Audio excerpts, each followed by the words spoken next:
Andrew, really appreciate you taking the time to chat with me today. Firstly, given your recent announcements, it seems that Koko Massava continues to grow in scale. Where does this project sit in your eyes in the pecking order of heavy mineral sands projects in Mozambique? Firstly, thanks, Alex, for the opportunity. Mozambique's renowned for a number of world-class heavy mineral sands projects. It's too early for us to be categorised in that quality, but we're fairly optimistic of the work we've done so far. You've got Kenmar, have been operating for many, many years at the Moma project. They've got a massive resource there of 6.3 billion tonnes at 2.9% grade, with about 1.7 billion tonnes of high grade that they use in their reserves at 3.3%. In addition, you've got Denqing, the Chinese company just to the north of us. They recently acquired that project in the last few years, and that's also turning out to be a massive project with a fairly high grade zone of 600 or 700 million tonnes, which is extremely large, but the project in itself is over 4 billion tonnes. Very, very large project just to the north, and it was one of the reasons why we were keen to acquire the Corridor Central and Corridor South projects. In addition, recently there's been a bit of news flow about Rio Savannah joint venture to the northeast of us. Very, very large resource that they've proven up there. They've finished their feasibility study and now have mining approval.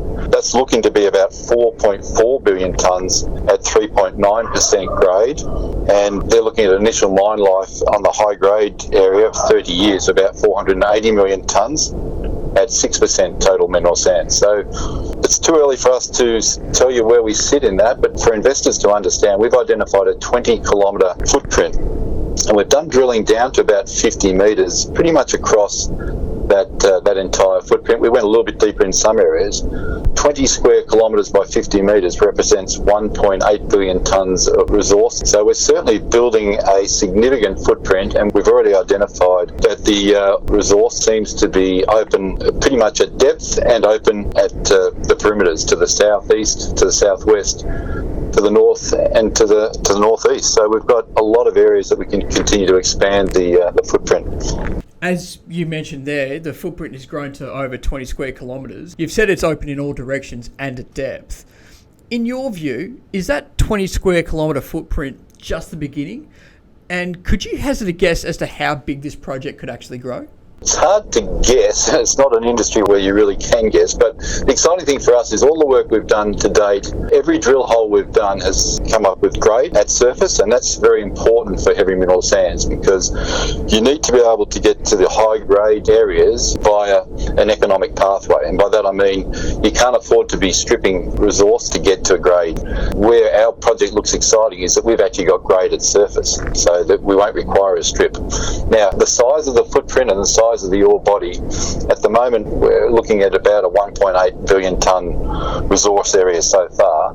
There's no reason why that can't extend substantially. But the most important thing for investors to understand, this is just the first target within the Corridor Central and Corridor South projects. We've identified 10 targets through our geophysical work and ground survey work. So this is our first, and we've continued to expand our drilling from just wide space drilling to infield drilling because we identified high grades in a number of the holes, and we're looking to prove up a resource within the 20 square kilometre footprint. But there's no reason why that can't increase substantially. So we're pretty excited by what we've got, and we're certainly looking for the opportunity to expand that drilling program to see how big Koko Massava could actually be. It could be on itself a standalone major discovery.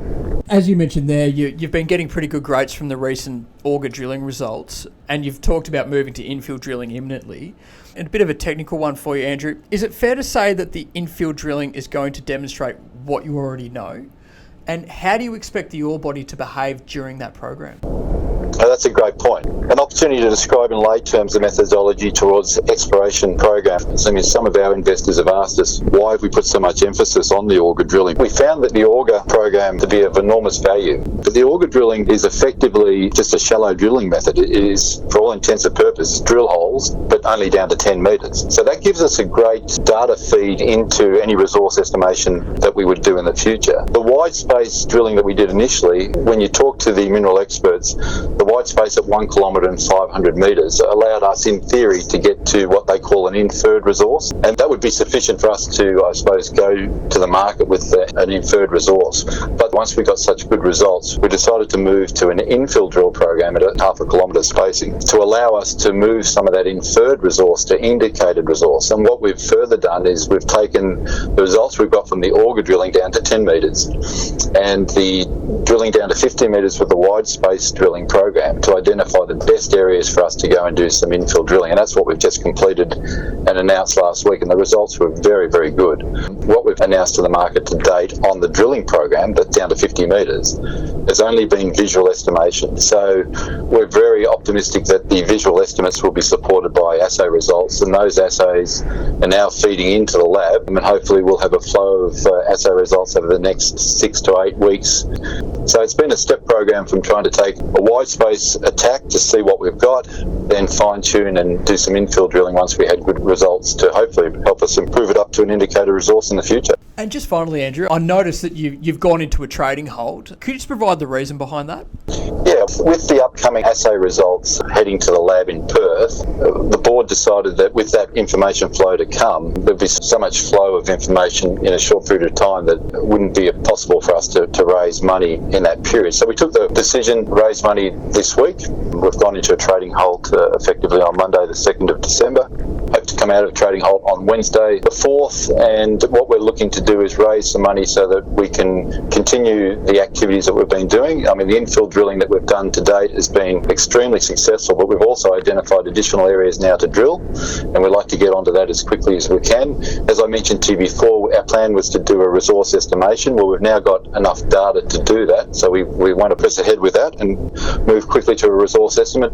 But in addition, new funds will allow us to take that resource estimate and actually start to do a scoping study. It will allow us to determine in a broad sense what the economic value of this resource looks like, and with that we can then go back and do further drilling if required, or we can start to move to a feasibility study. I mean, the exciting thing for us, this is just our first project, so the additional funds that we also raised will allow us to look at the other projects that we've got, start some initial drilling programs on them, and whilst we continue to expand the Koko Massava project on its own. So it's a multi-pronged approach that we'll have next year. We're pretty excited about getting onto it. We want to get shareholders' funds and put them into the ground as quickly as we can. So we're keen to not only continue to expand Koko Massava, but look to start addressing the other targets that we've got, prioritise them, and get on the ground and start doing some drilling. Well, Andrew, I really appreciate you taking the time to join me today, and we'll certainly keep an eye on how MRG progresses over the next few months. Thanks very much for your time. Thanks, Alex. Thank you.